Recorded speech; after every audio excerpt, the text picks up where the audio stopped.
Hello, everyone, and welcome to Go Ahead Tell Me. My name is Carly, and I'm joined today by another Carly, writer and director Carly Usdin.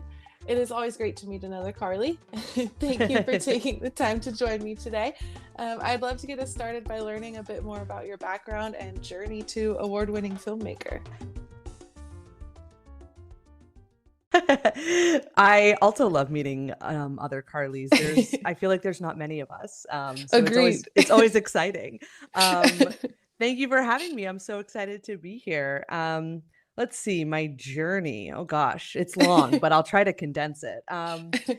I actually started working in post production. I worked as an editor for a long time, and um, I was working in New York City.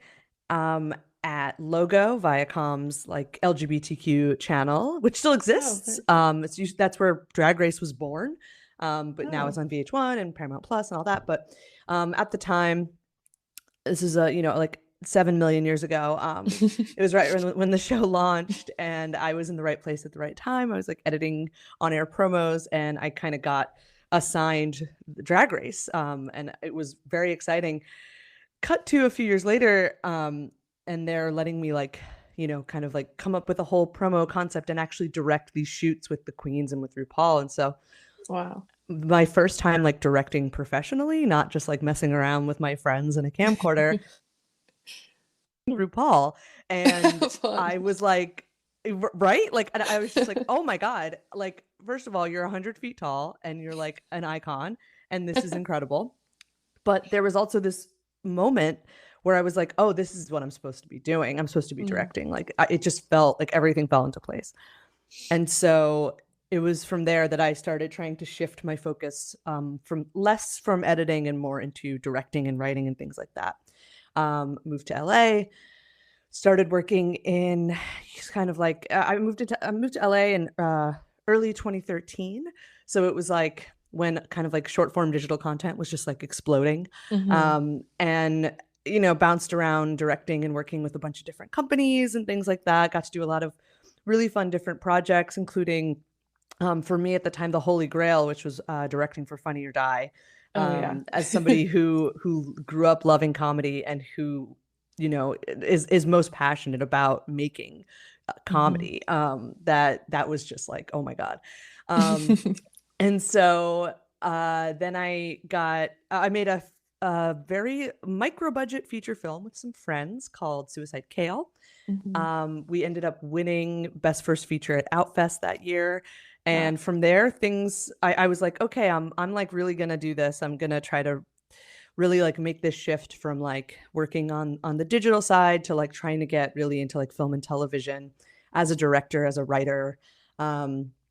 I did AFI's directing workshop for women, Mm. which was a really incredible experience. And I made a short film called Misdirection as part of that. And yeah, it's just been like it's like it's a very slow burn of a of a career path, I guess. Like I've been doing this for like 15 years, but Oh, wow. yeah, but like it's getting there. It's getting there. It's like hustling all the time, but I love it, and unfortunately have no other skills, so this is where I'm at. And Hey, this then is a great skill to have. So, it's okay. But like, and then along the way, had the opportunity to write comic books. And so I have a couple like graphic novel series yeah, I published by saw Boom that. Studios. Yeah, I grew up like hanging out in comic book shops in like middle school with like, cause I had no friends. And so it's just like, it never occurred to me. I didn't understand, you're a kid, you don't understand that like, no, you don't need to be able to draw. You just need to have ideas. Like you can work Exactly. in this medium without being an artist. And I cannot draw at all. Um, and when I was in middle school, I used to like trace drawings and like turn them in for school assignments, and people Oh my thought I God. could draw, I and it did was the like same thing. such a con. Oh my God, maybe this is a Carly thing. We Maybe should it is. investigate this. I think it might I'm gonna be. do a study. Perfect. Oh my God. And like, but like, you don't know. It's like, also, I didn't understand that like what a director was, when I was Hmm. like growing up either. It was like the 90s. I didn't get that was even a path forward. So, it's like as things evolved, as I got older, I kind of started to realize different paths, different like ways I could kind of do what I wanted to do and like tell the stories I wanted to tell. So yeah, now I've got graphic novels, I've got short films, I've got a feature, and I'm just trying to keep going and keep, kind of clawing my way up through this industry. Yeah, you've got quite the collection. I was looking through the projects you've worked on, and how great you got to start on RuPaul's. Not very many people can say that, I would assume. Oh my God. Yeah. Yeah, it's wild. um, and I watched Misdirection, which I loved so much. Oh, And it thank you. yeah, of course it was awesome, and it really like resonated with me because of the take on OCD, which I grew up with a mom and a brother and a couple other family members with OCD, so I'm very familiar with it. And like just it felt like I was watching somebody who really knew what OCD was and how it felt. It felt Oh, like that such a very accurate representation. that truly means like so much hearing that. I This film was like, it was part like wanting to tell like a queer coming of age story and like telling something that had magic in it, but it was also like this like years and years of wanting to figure out how to portray the type of OCD I have on Mm, screen. So often in television and film, we've seen OCD over the years, and it's usually a very external manifestation, somebody checking something, mhm, not wanting to step on a cracks in the sidewalk, turning lights on and off, checking to make sure the stove isn't on, like, mhm, and those are all absolutely like real valid forms of OCD, but it's kind of the only kinds that we've gotten to see. mhm, Which I think is part of the reason why it took me so long to realize I had OCD, was mhm, because I had never understood that you could just do this like kind of internal, very private counting thing that is what I have and which is what I wanted to portray in the film. So anyone that, I think there's a lot of kind of like elements of the short that people can kind of latch onto, whether it's that like kind of coming of age unrequited love story, or anybody who's really into magic or finds magic to be interesting. mhm. But there's also the OCD and mental health element of it, and it's so meaningful anytime somebody tells me that like the film in any way spoke to them on that angle, because it was something I had no idea if I could pull it off, like to actually have it be on screen and be part of the story and translate in a way that an audience would actually understand what was happening. So that's a very long-winded way of saying thank you.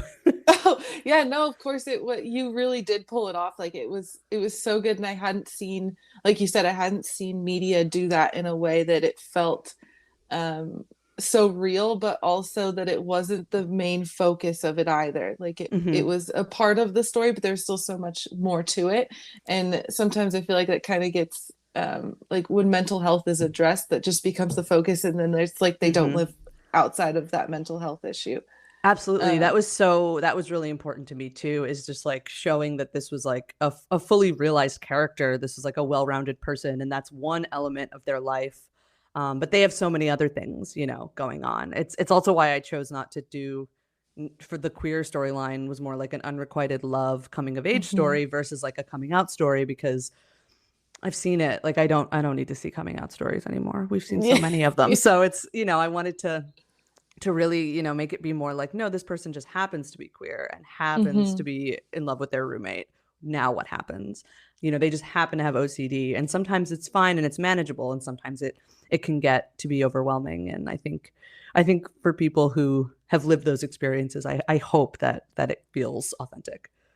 Yeah, I mean, I definitely with the mental health and the OCD, it felt so authentic to me, and I feel like that's a like the way it's approached. I just wish it was more common for, like Mm, you said, the coming out, and like it doesn't need to be a coming out story. It's just part of their story. Um, yeah. And it was and like it wasn't a story about them getting diagnosed with a mental illness. Like they had it, yes, they were living with it already. Um, hmm, really, the story is about them like channeling all these different energies into discovering magic. Like that was the coming out story. That was hmm. the like introduction to something new. The other pieces of it were just facets of their life. Yes, I loved it so much. I watched it Thank twice. you. It Oh was my so goodness. good. Thank you so much. Yeah, no, it was so great. I like started sending it to friends already, and it's like you have to check this one out. It's so good. And my best friend's super into magic, so I'm excited for her to watch it. Oh, awesome.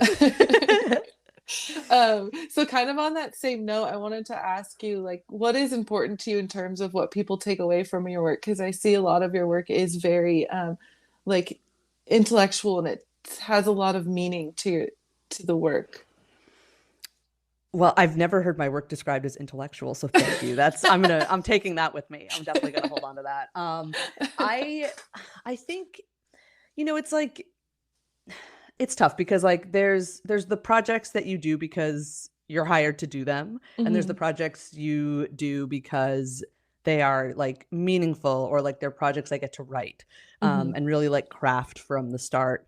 So I guess when it's something where I'm actually getting to have that kind of creative input, whether I'm writing it or kind of just helping guide it from the start, everything I do, I really want to make things that I haven't seen before, and um, that reflect the world around me, in my community, and my friends, and my family. And Hmm. so I want to make stuff I want to watch, really, like, which is Yeah, super selfish, but I exactly. think it's a good barometer. No, On what, totally. because it's like everyone has, there's so many people in the world with so many opinions. And so, for me, it's like, if I like it, it's good. I know at least one person liked Yeah. it. So I think, and a lot of my stuff, especially the graphic novels, and I think Misdirection too, they have like, they're about like teens, Hmm. and that's really interesting for me. Like I grew up on like teen comedies of the 90s, and so that Hmm. is such a like intrinsic part of my love of storytelling. And so I really, it's like I want to make the things that I wish I had as a teenager that could have helped me in my coming out process, or helped me just figuring out a path forward in the world. And so I guess I want an audience to take away from anything I've made, just maybe the ability to see themselves, Hmm. especially people who haven't really had that opportunity too much. That means everything. Really means everything to me. Um, I'm drawn to comedic stories, of course, queer Hmm. stories about, not straight cis hetero white guys. Like Yeah.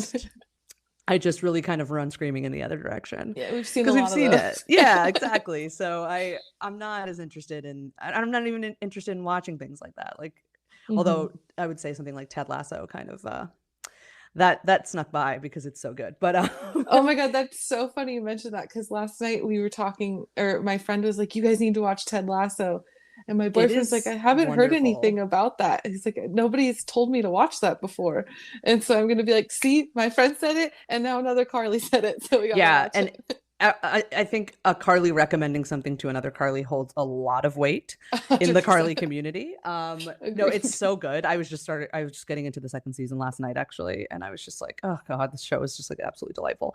But anyway, yeah, I guess I hope people take away just like the ability to see themselves reflected back to them on screen, because it's something I still search for and Hmm. have a hard time finding. Um, and so if I can provide that, especially for like teens, like young adults, that's just thrilling for me. That means everything. Yeah, absolutely. I've talked to quite a few filmmakers over the last few months, and that's something that I can tell filmmakers are really striving for is to change like what we're seeing all the time, and wanting to provide a like different perspectives so that we can relate more to what we're watching on TV. It doesn't have to be a fantasy, or a movie doesn't have to be like completely out of this world and unbelievable. Right. And so on that note, I was going to ask you, like, what are some changes you're hoping to see in the film industry over the years? And as you're a part of it, what changes you would love to be a part of with the film industry? Oh man. I mean, every day it's like I'm seeing, the attempts. I'm seeing like a push in the right direction. Hmm. It's such a slow uphill battle. Um, Trying to celebrate the small wins when we get them. Hmm. But for every like great, incredibly diverse or unique project that gets greenlit, or gets on the air from somebody who is underestimated, undervalued, underrepresented, there's like 5 more shows that are like the same thing we've been seeing for the past 50 years that also get made. So Hmm. it's I think for such a long time, marginalized folks have been like kind of trained to be so incredibly grateful for the smallest little blip of representation or acknowledgement in media, that I think that's like a mindset we need to break out of. It's this like Hmm. scarcity mindset, which pits all of us against each other. Hmm. It's like, oh, this network is developing something queer. Well, they can't have anything else queer. It's like, that's Yep. not true. And that's just pitting people against each other unnecessarily. Like, I think there's this kind of, we're in this really incredible time right now where there is so much content because there are so many platforms and places that need to fill, like a slate. So there are so many opportunities for things to get made that were not getting made even 5 years ago. And on the Hmm. one hand, that's incredibly, incredibly thrilling. And I just want to be a part of it. I just want to get to work on shows that are exciting to me, and films that are exciting to me. But on the other hand, the same gatekeepers that were there 5 years ago are generally still there. And so Hmm. there's still that same barrier. There's still that same scarcity mindset that I would love to see everyone be able to break out of. And I don't, it's tough to know how that happens. It's like, maybe it's just time. Maybe it's like you have to see that thing when you're letting creators and writers and directors who have not done, a billion projects already, when you're letting people have that chance, like seeing that it's financially successful, because at the end of the day, it's a business and these are huge Hmm. companies that need to make money. Hmm. But, I hope that we can kind of chip away at that mentality over time, and maybe replace some of the gatekeepers with gatekeepers who have, they're always going to be gatekeepers. It's that's just the nature of this business. And so, but if we can start to maybe swap out some gatekeepers for people who have maybe a broader perspective on the world, and Hmm. are more excited about, up and coming people who have a different voice and a different perspective and can kind of create things that we haven't seen before. I think Hmm. that'll be when things really start to go in the right direction. It's very Paula Abdul. It's very like a step forward and like 2 steps back. Like, I feel like that keeps happening over and over again. Um, Yeah. it's like every time we make like, like somebody amazing and cool gets like a project greenlit, then like something stupid happens on the other side of things. So it's like this very slow crawl, but Hmm. it definitely feels like things are at least a little bit going in the right direction. But I just want to be a part of it. Hmm. I just want to be able to tell the stories I want to tell, and be able to help support other creators and filmmakers who want to tell the stories they want to tell, like help bring people up around me, like whatever I can do. If I get my foot in the door, I'm going to try to blow that door wide open. And so that's how I approach all of this, because it's tricky, it's a tricky Yeah. business. Oh my God. Yeah, I can't imagine. And I feel like the change really needs to happen almost from like the top down. Right. And Um, it's hard to do that with the same exactly. people in charge, because they're really the ones who control everything. There's only Hmm. so much you can do on your own. Like, and there's so much more you can do on your own right now than there was 10, 20, 30 years ago. Right. Everybody kind of has the ability to make something and get it out there to an audience using social media. Like, the barriers to entry are much less, or wow, I can't think of words. The barriers to entry are less than they used to be. Right. Though even that requires a certain level of privilege to be Hmm. able to have the equipment and means necessary to make something on your own, and the time necessary to devote to it, without, necessarily getting paid. So Right. there's, you can make things on your own. You can get your voice out there, which I think is so important. But there's only so much you can do until, like, you want to level up, you want to get to a larger audience, you want to get paid to do what you're doing, like you want to be able to actually make a living, and like, be fairly compensated. And so in order for that to happen, that's when those gatekeepers and those huge companies are kind of crucial. And they need to just open their minds a little bit more. They're starting to, but Yeah. it needs to be a little more meaningful, and there needs to be a lot more follow through. Yeah, exactly. And it's interesting, like that they are getting better, and we can see it in the content and some of it Hmm. that we get in the mainstream media. But like you said, it's a business, and I feel like on one hand, it has to be more profitable to start sharing more content that's more relatable to more people. In my mind, it just makes logical sense that if you're creating content that the people want to see and you have a wider range of audience, like it would just be a no-brainer.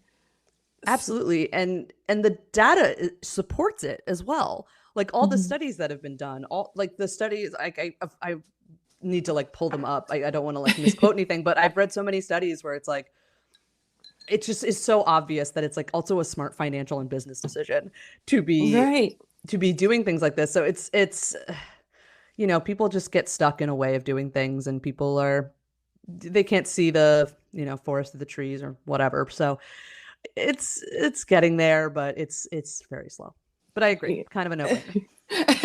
It has been quite like the it's been very refreshing talking with different filmmakers and seeing people that are making the like steps toward more inclusion, like yourself.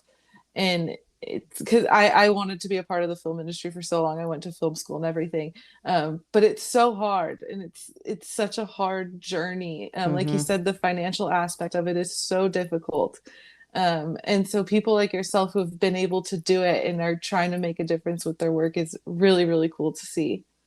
Oh, thank you. It's just a constantly hustling, constantly grinding, and constantly dealing with just massive rejection. Yeah. It's but like the lows are low, but the highs are so high Hmm. that that's what I just keep reminding myself of. Like when when I got to like create graphic novels, I was like, oh my God, this is amazing. Like I'm not gonna waste this opportunity. And it's that's what it is for me. It's like doing whatever I can to get there, and then just making like getting the most out of it for myself, and putting the most into it for an audience as I possibly can.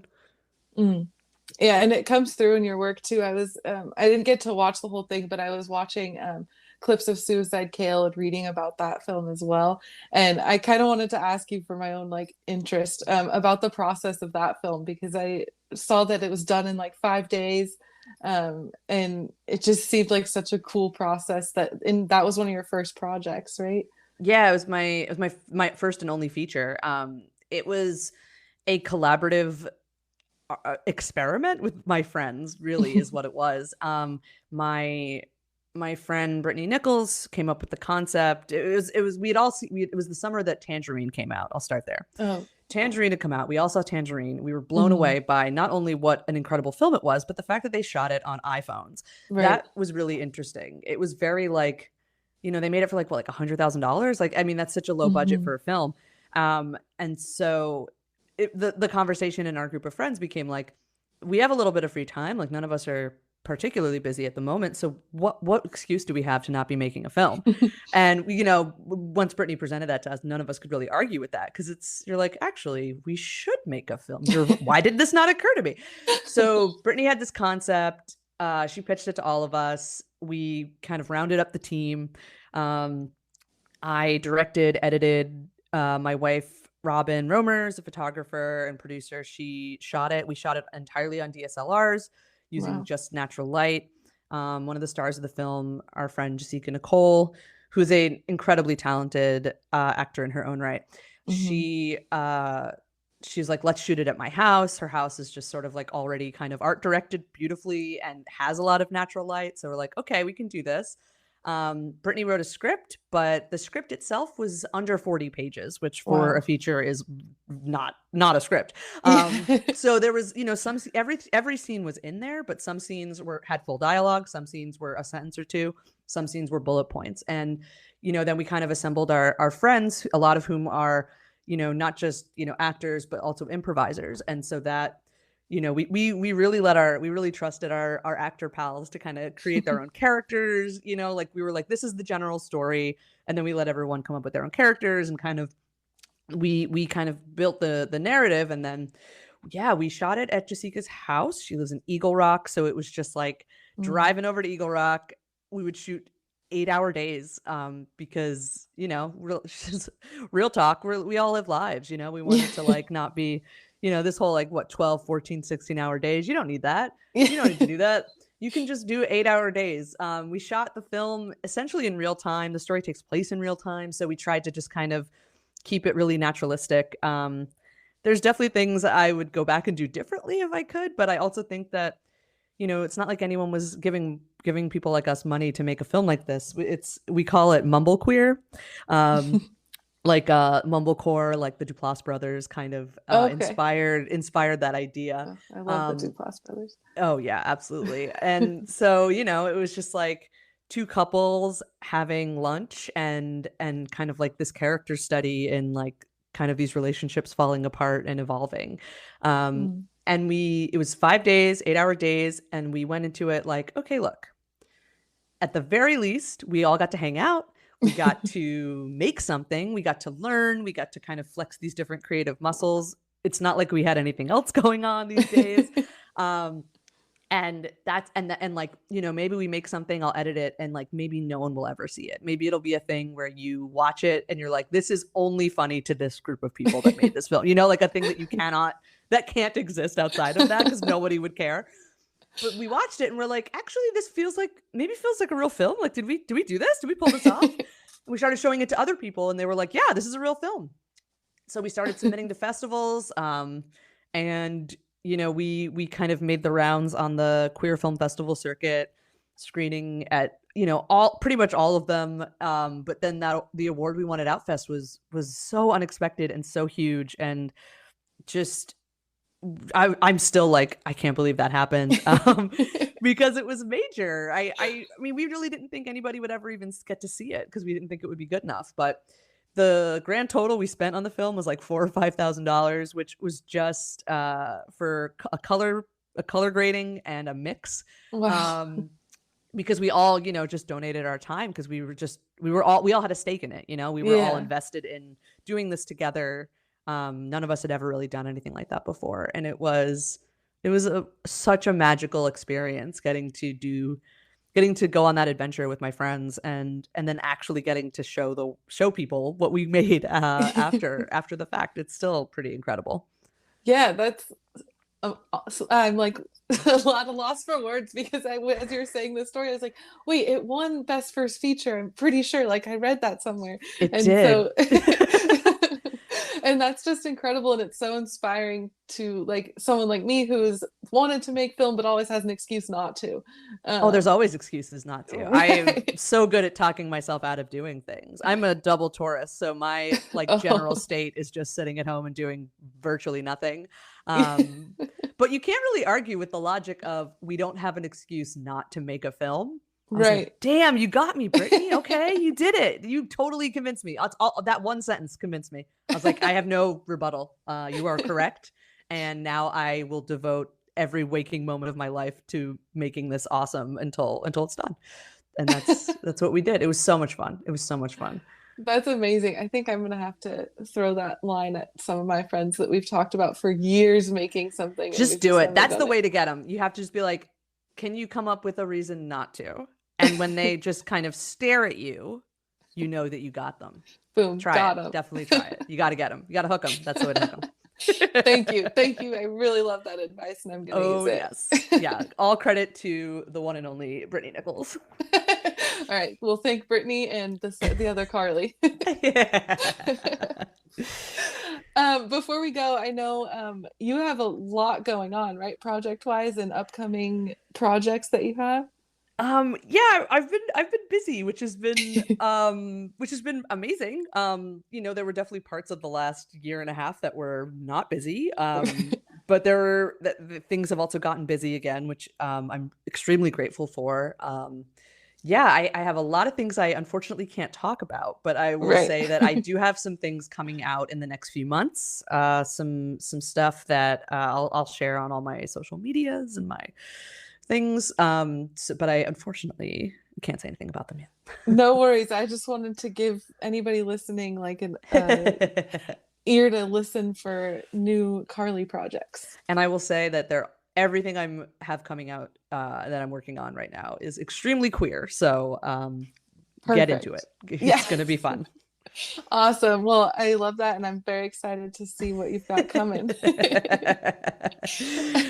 I'm just excited for like to start releasing things that were made like 9 months ago. You know, it's just so crazy. Like the timeline that things have been on has been so, I mean, like things always take a long time in this industry, from like when you Mhm. have an idea to when it's actually out there in the world. Like it can just be years and years. But Right. with COVID and everything that's been going on, it like the kind of the timeline for things has been so screwy. So I'm Right. just like, oh my God, I can't believe this thing I shot like last year is like actually really going to be out soon.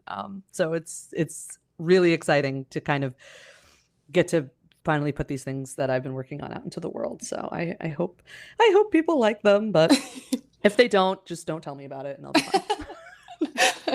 Oh, I'm sure we're gonna love it. From what I've seen, I know at least I will. The two Carlys will like it. So Yeah, that's really, it's, I'm making things for the Carly community, and that's what's important. that's what I figured.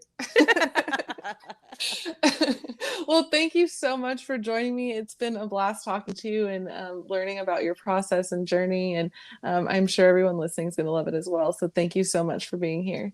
Thank you so much for having me. I love talking about myself and I love talking to other Carlys, so this was perfect. Thanks to everybody listening. Be sure to follow Go Ahead Tell Me on Instagram and share this episode with your friends. Talk soon.